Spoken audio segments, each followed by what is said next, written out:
रात्रि का समय था और आकाश काले बादलों से ढका हुआ था।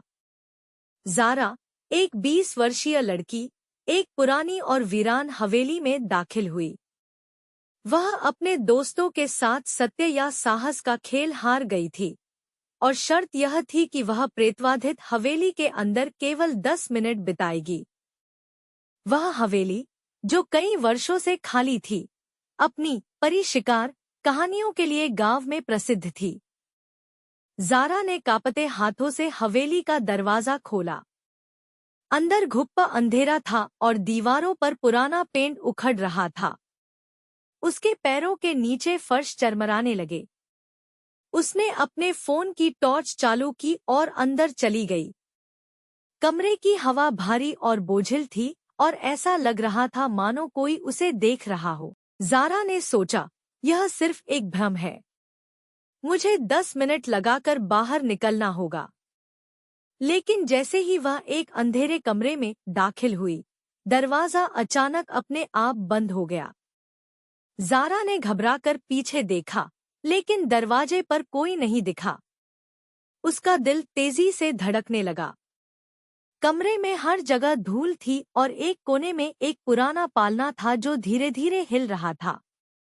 ज़ारा ने सोचा कि शायद यह हवा के कारण है, लेकिन हवा नहीं थी। अचानक एक ठंडी आवाज गूंजी, तुम यहाँ क्यों आए?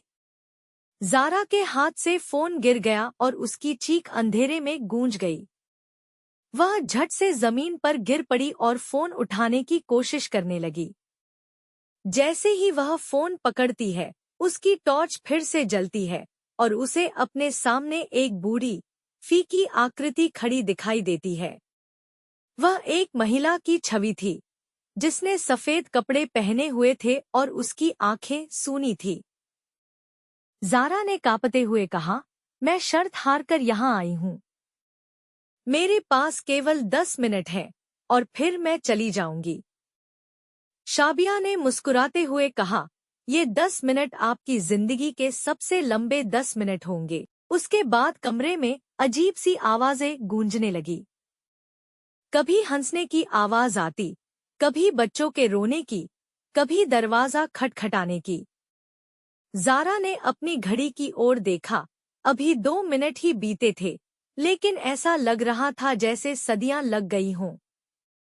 ज़ारा ने हिम्मत जुटाई और कमरे से बाहर निकलने की कोशिश की। जैसे ही वह दरवाजे की ओर बढ़ी, छवि ने उसके रास्ते में दीवार पर एक पुराने वाक्यांश को उजागर किया, जो यहाँ आया, वह कभी वापस नहीं जा सका। ज़ारा के दिल में डर का तूफान था। उसने आखिरी धक्का देकर दरवाजा खोला और हवेली से बाहर भाग गई। बाहर की ताज़ी हवा ने उसे शांत कर दिया, लेकिन उसकी सांसें अभी भी अनियमित थी।